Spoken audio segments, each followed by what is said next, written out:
Hello everyone. तो आ गई हूँ मैं फिर आपको लेकर साइंस का नेक्स्ट चैप्टर का इंपॉर्टेंट क्वेश्चंस।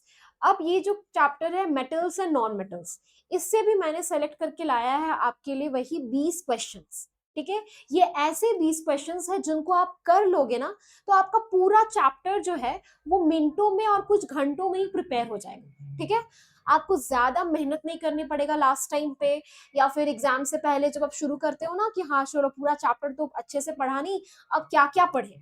तो क्या क्या नहीं पढ़ना, ये बस पढ़ना है। ठीक है, तो आइए शुरू करते हैं क्वेश्चन से। फर्स्ट क्वेश्चन हमारा है,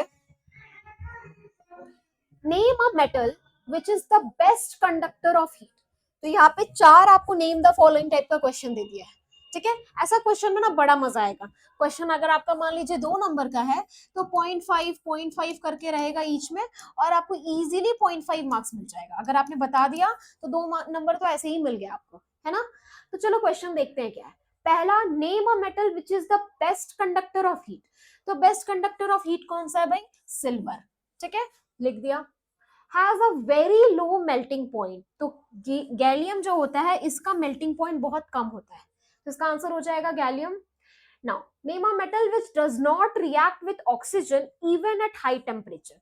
तो आपको मालूम होगा कि लास्ट में हमारा आता है सिल्वर और गोल्ड, जो सबसे ज्यादा अनरिएक्टिव मेटल्स है। तो ये तो ऑक्सीजन के साथ भाई हाई टेम्परेचर पे भी रिएक्ट नहीं करता है।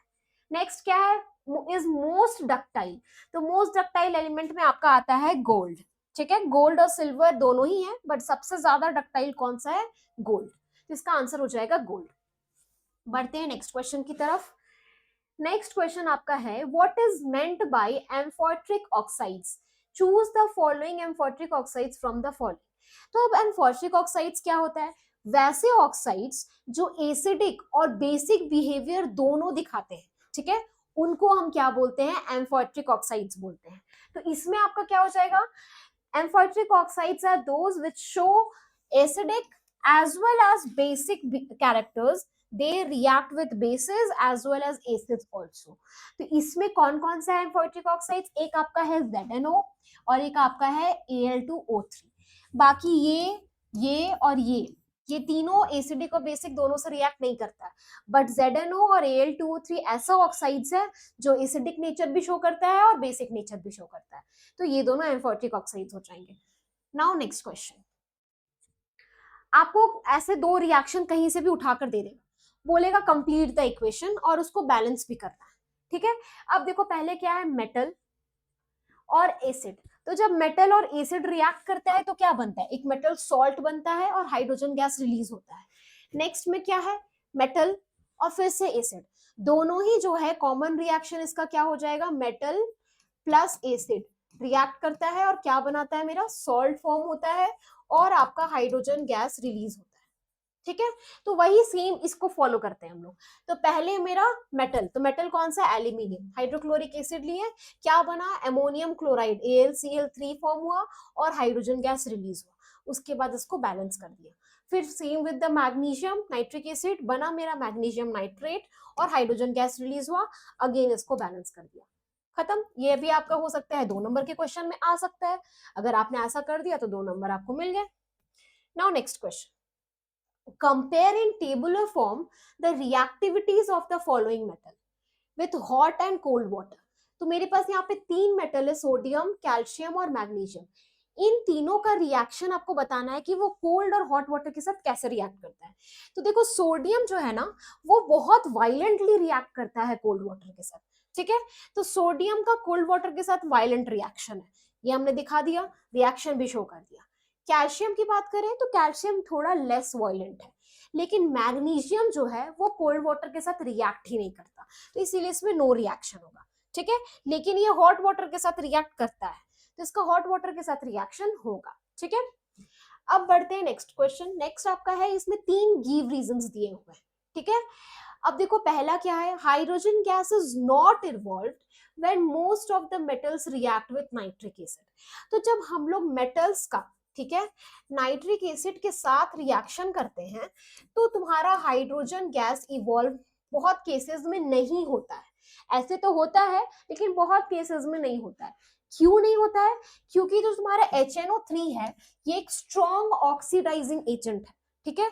तो जो भी हाइड्रोजन गैस रिलीज होता है वो तुम्हारा बेसिकली क्या करता है, मतलब हाइड्रोजन गैस को रिलीज होने ही नहीं देता है, ऑक्सीडाइज कर देता है, ठीक है।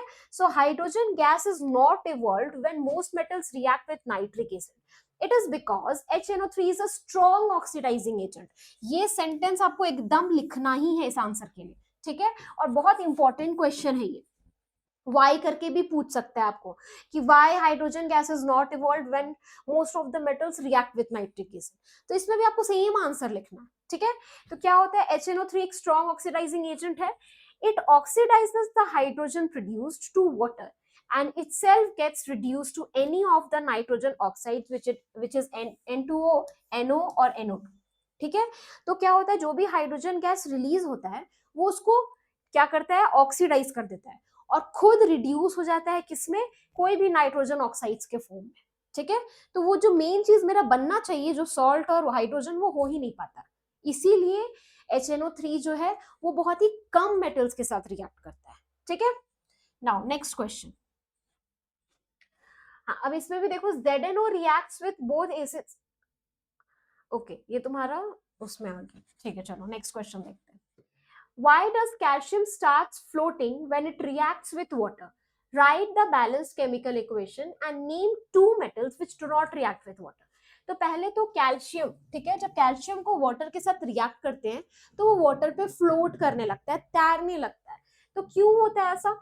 Calcium reacts with cold water to form calcium hydroxide and hydrogen gas. The bubbles of hydrogen gas produced stick to the surface of calcium. तो क्या होता है, जब कैल्शियम को हम लोग वाटर के साथ ट्रीट करते हैं तो कैल्शियम हाइड्रोक्साइड बनता है, ये तो मालूम है। तो जो क्या होता है, जो बबल्स फॉर्म होता है हाइड्रोजन गैस की वजह से, वो कैल्शियम पे जाके स्टिक कर जाता है और स्टिक करने की वजह से वो जो होता है वाटर के सरफेस पे फ्लोट करना शुरू कर देता है। तो इसीलिए अब पूछा है कि टू मेटल्स जो वाटर के साथ रिएक्ट नहीं करता है, तो भाई गोल्ड और सिल्वर तो है ही मेरा, तो गोल्ड और सिल्वर हम लिख देंगे कि that do not react with water. Now, next question. State what would happen if some copper pieces are placed in green ferrous sulfate solution. तो क्या कर रहे हैं, कॉपर ले रहे हैं, कॉपर पीसेस को किसमें ले रहे हैं, ग्रीन फेरस सल्फेट का सोल्यूशन ले रहे हैं। तो कॉपर को ग्रीन फेरस सल्फेट के साथ रिएक्ट कराएंगे तो क्या होगा? तो पहले तो याद करो रिएक्टिविटी सीरीज, रिएक्टिविटी सीरीज में जो कॉपर है वो फेरस के नीचे आता है, तो कॉपर इसको डिस्प्लेस नहीं कर सकेगा। तो यहाँ पे क्या लिखोगे, नो रिएक्शन। तो कभी कभी ऐसा क्वेश्चन भी आता है जहां पे आपको कंफ्यूज किया जाएगा कि भाई रिएक्शन होता है कि नहीं होता है, आपसे पूछ देगा कि इसका रिएक्शन लिखो, लेकिन एक्चुअल में उसका रिएक्शन होता ही नहीं। तो आपको क्या करना होगा, मेंशन करना होगा कि नो रिएक्शन, ठीक है। चलो, Cu is less reactive than Fe, thus it cannot displace Fe from FeSO4 solution। ये रीजन भी आपको मेंशन करना है कि रिएक्शन क्यों नहीं हो रहा है, ठीक है। नाउ सेकेंड पार्ट क्या है, आयरन नेल को डिप कर रहे हैं कॉपर सल्फेट के सोल्यूशन में। तो आयरन नेल को डाल रहे हैं कॉपर सल्फेट के सोल्यूशन में, तो ये रिएक्शन होगा, क्यों? क्योंकि फेरस जो है वो कॉपर के ऊपर लाई करता है, तो ये इसको इजीली डिस्प्लेस कर सकता है बिकॉज मोस्ट रिएक्टिव एलिमेंट में, ठीक है। तो ferrous is more reactive than copper, so it will displace copper from copper sulfate solution and the blue color of copper sulfate solution disappears to green color। ये आपको लिखना है, ठीक है।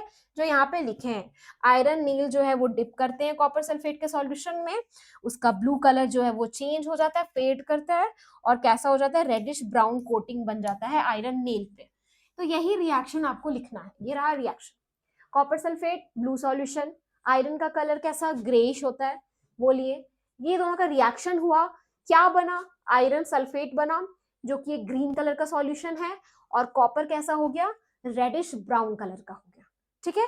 तो इसीलिए कलर में चेंज आता है, और ये रिएक्शन पॉसिबल इसलिए है क्योंकि iron is more reactive than copper, ये भी मेंशन करना इंपॉर्टेंट है, समझ में आया। Now moving to the next question. Next question क्या है, give reason aluminium is a reactive metal but is still used for packing food articles. अब यहाँ पे वो एल्यूमिनियम चदरा जो आप यूज करते हो, aluminium as a metal imagine मत करने लगो। यहाँ पे एल्यूमिनियम है वही एल्यूमिनियम, बट किस फॉर्म में है, एल्यूमिनियम का फॉइल हम लोग यूज करते हैं फूड इसको पैकेजिंग करने के लिए, रोटी, चपाती, पराठा, इन सबको फोल्ड करने के लिए, ठीक है। तो एल्यूमिनियम तो हम लोग जानते हैं कि वो एक रिएक्टिव मेटल है, फिर भी उसको हम लोग यूज कर सकते हैं फूड आर्टिकल्स को पैक करने के लिए। Why, how is it possible, ठीक है।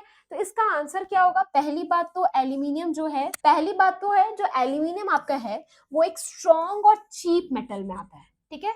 स्ट्रॉन्ग भी है और चीप भी है और इजीली अवेलेबल है, ठीक है। साथ ही ये गुड कंडक्टर है हीट का, ठीक है, but it is highly reactive. When it is exposed to moisture, its surface is covered with a thin impervious layer of aluminum oxide. This layer does not allow moist air to come in contact with fresh metal and hence protects the metal underneath from further damage. Thus, after the formation of this protective layer of Al2O3, aluminium becomes resistant to corrosion. So, it is thus the reason that although aluminium is a highly reactive metal, it is still used in food packaging. तो aluminium तो पहली बात highly reactive है, ठीक है। तो जब aluminium oxygen और मॉइस्चर के साथ कांटेक्ट में आता है तो Al2O3 बनाता है, और ये Al2O3 जो है एक बहुत स्ट्रॉन्ग तुम्हारा एक प्रोटेक्शन बनाता है, ठीक है, जिसकी वजह से फर्दर कोई चीज जो है वो इसके साथ रिएक्ट नहीं कर सकेगा, ठीक है। जैसे ही Al2O3 बनाया, ये एक स्ट्रॉन्ग प्रोटेक्शन बना लिया अपने ऊपर, है ना, स्ट्रॉन्ग प्रोटेक्शन बन गया। तो एल्यूमिनियम जो है it has become resistant to corrosion, मतलब अब ये फर्दर कोरोड नहीं हो पाएगा, क्योंकि बेसिकली क्या होता है जब कोई मेटल ऑक्सीजन के साथ या मॉइस्चर के साथ आता है तो वो कोरोड हो जाता है, ठीक है। लेकिन ये जैसे ही Al2O3 बनाता है तब ये कोरोजन को रेजिस्ट करता है, ठीक है, रोकता है, जिसके वजह से ये फूड पार्टिकल्स को डैमेज नहीं होने देता और वो फ्रेश रखता है। क्लियर है? चलो नेक्स्ट क्वेश्चन देखते हैं। नेक्स्ट क्वेश्चन है a metal X combines with a non metal Y। तो चलो, एक मेटल X है वो नॉन मेटल Y के साथ कंबाइन कर रहा है by transfer of electrons to form a compound Z। तो Na मतलब मान लो तुम्हारा X Y के साथ रिएक्ट किया और क्या बनाया, एक Z बनाया। तो पहले तुमको बताना है कि ये कंपाउंड Z है क्या, ठीक है। X being a metal loses electrons and Y being a non-metal gains electrons to form Z। ये हुआ। State the type of bond in compound Z। तो यहाँ पे क्या हो रहा है, सिंपल सा बात है, एक मेटल जो है वो इलेक्ट्रॉन दे रहा है, दूसरा रिसीव कर रहा है, तो कौन सा बॉन्ड बनेगा, आयनिक बॉन्ड का फॉर्मेशन होगा। तो चलो यहाँ पे हमने पहला आंसर तो हो गया हमारा आयनिक बॉन्ड, ठीक है, इसका आंसर हो गया आयनिक बॉन्ड। नेक्स्ट क्या है, what can you say about the melting point and boiling point of compound Z। तो जो कंपाउंड Z होगा, ठीक है, मालूम है कि मेटल्स का मेल्टिंग और बॉइलिंग पॉइंट हाई होता है और नॉन मेटल्स का लो होता है। तो जब आयनिक कंपाउंड का फॉर्मेशन होता है तो उसका भी मेल्टिंग और बॉइलिंग पॉइंट कैसा होता है, हाई होता है। तो इसका आंसर हो जाएगा हाई, ठीक है। नेक्स्ट था ionic compounds are insoluble in non polar solvents such as kerosene और पेट्रोल। तो केरोसिन और पेट्रोल में आयनिक कंपाउंड्स होता है वो नॉट सॉल्युबल होता है, ठीक है। एज दैट इज क्या था, फोर्थ क्वेश्चन देखते हैं। फोर्थ क्वेश्चन हमारा था यहाँ पे, will this compound be a good conductor of electricity. Obviously good conductor होगा इलेक्ट्रिसिटी का। कैसे होगा,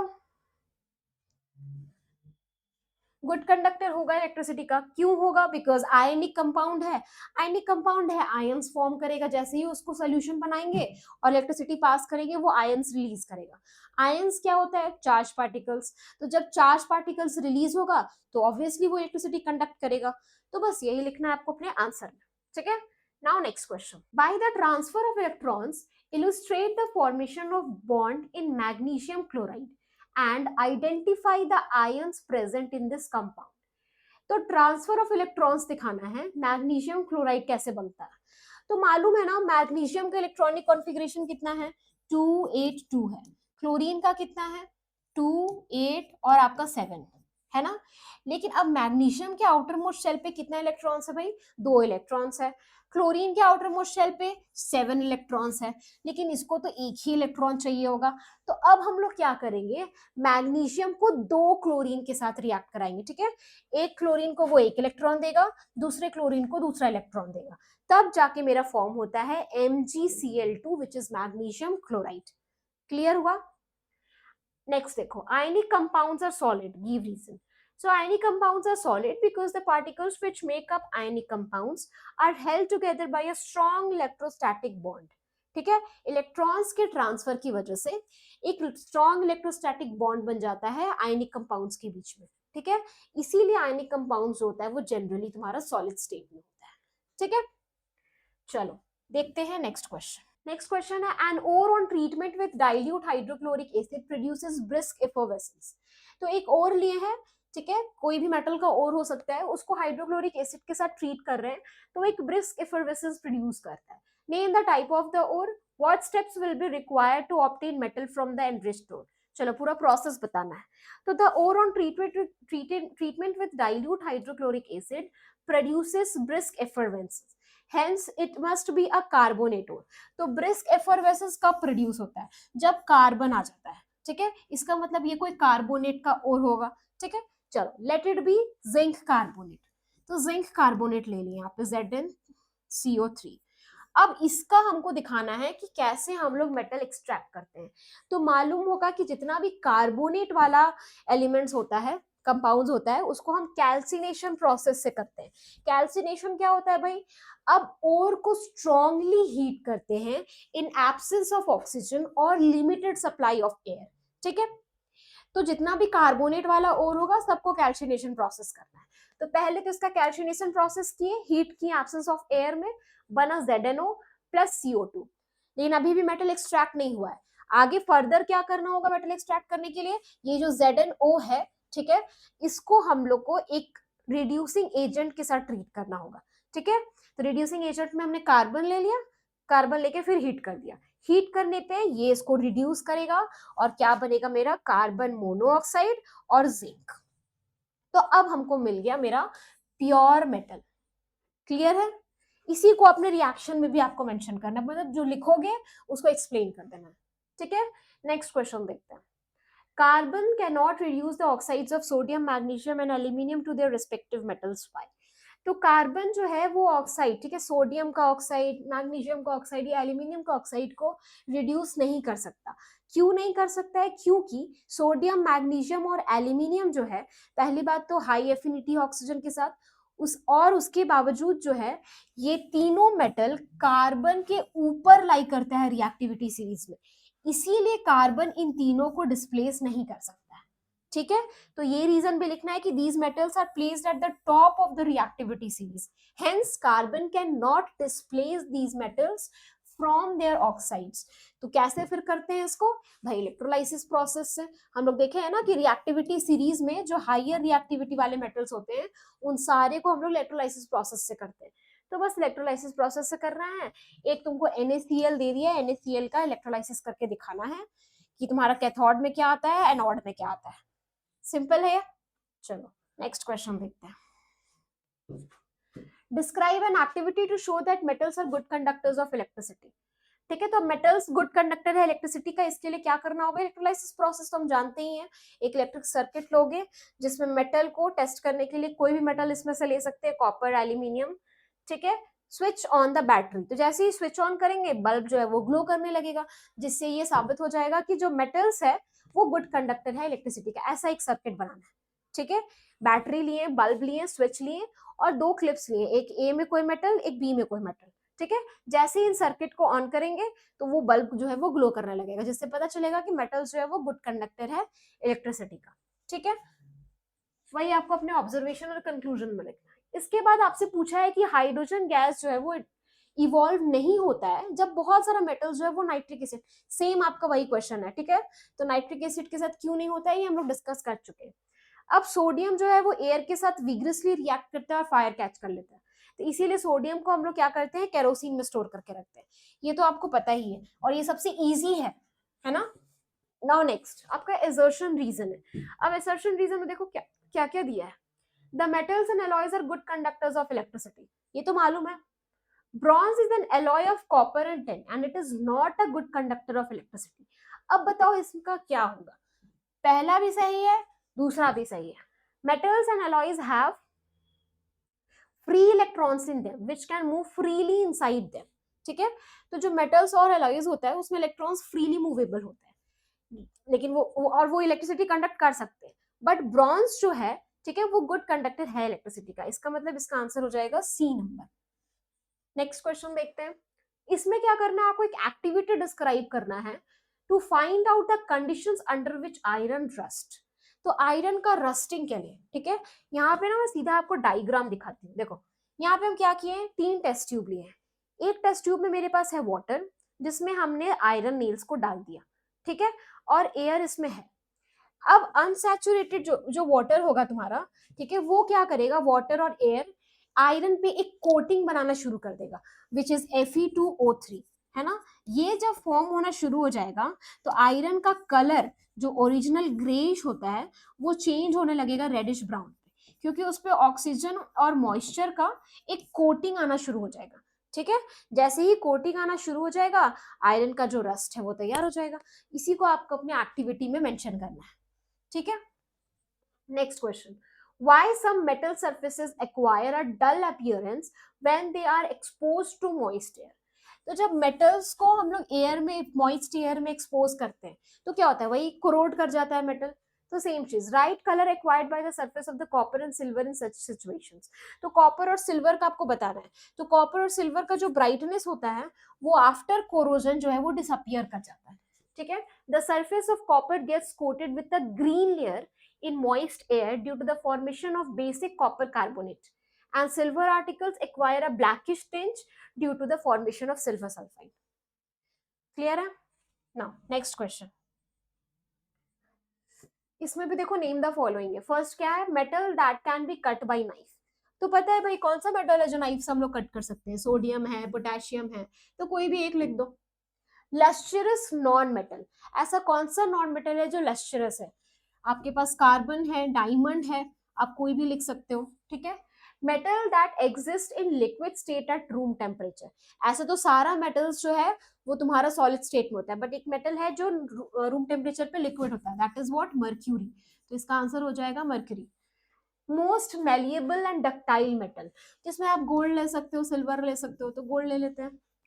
metal that is best conductor of electricity, तो इसमें आपका आ जाएगा सिल्वर। एक में गोल्ड को लिखे तो एक में सिल्वर लिख देते हैं। Non metal that can exist in different form, ऐसा कौन सा नॉन मेटल है जो डिफरेंट फॉर्म में एग्जिस्ट करता है, कार्बन, ठीक है, क्योंकि सॉलिड में भी हो सकता है, गैसियस फॉर्म में भी जा सकता है। However alloys better than metals. अब आते हैं एलॉयज में, ठीक है, ये आपका आंसर हो गया। अब आते हैं यहाँ, ठीक है, alloys are stronger than the metals from which they are made, more resistant to corrosion, have lower melting point, have lower electrical conductivity, uh, is an alloy of lead and tin, and amalgam is an alloy of mercury with another metal।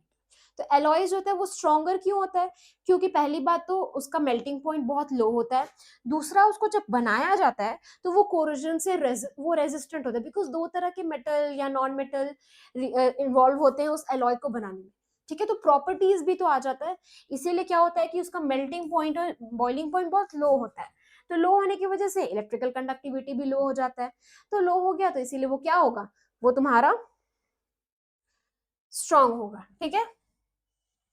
Next question, give reason. Ionic compounds have higher melting point and higher boiling point. Due to strong forces of attraction, the ions are bound to each other very firmly. As a result, the electrovalent or ionic solids have high melting and boiling point.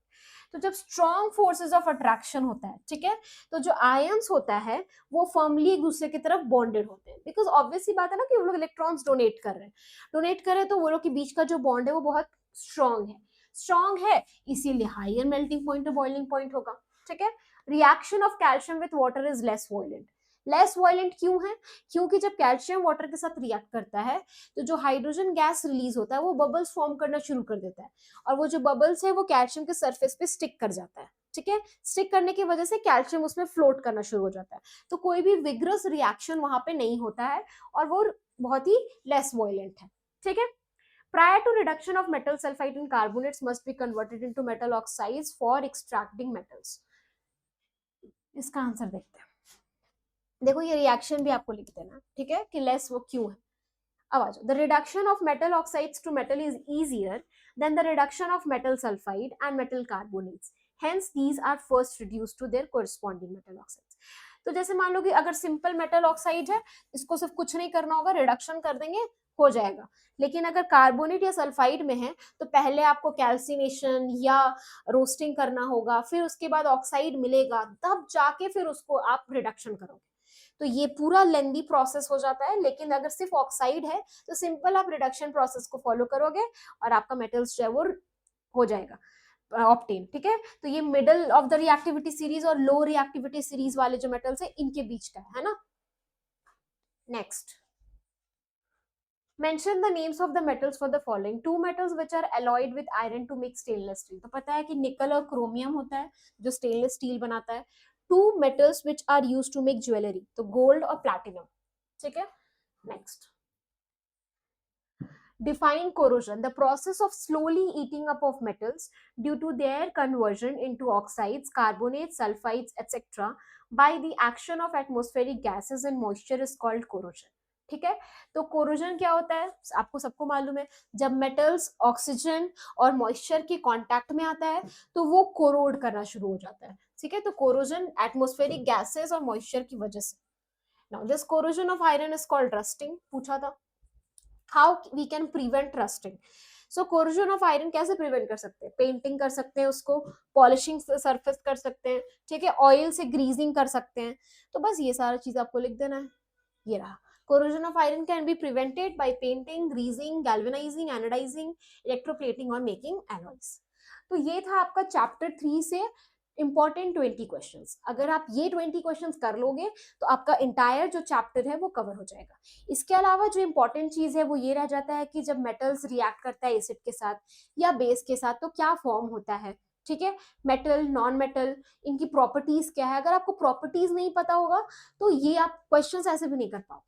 तो एक बार properties का आप notes बना लो and then आप ये questions को करो, आपका पूरा सिलेबस कंप्लीट हो जाएगा। Thank you.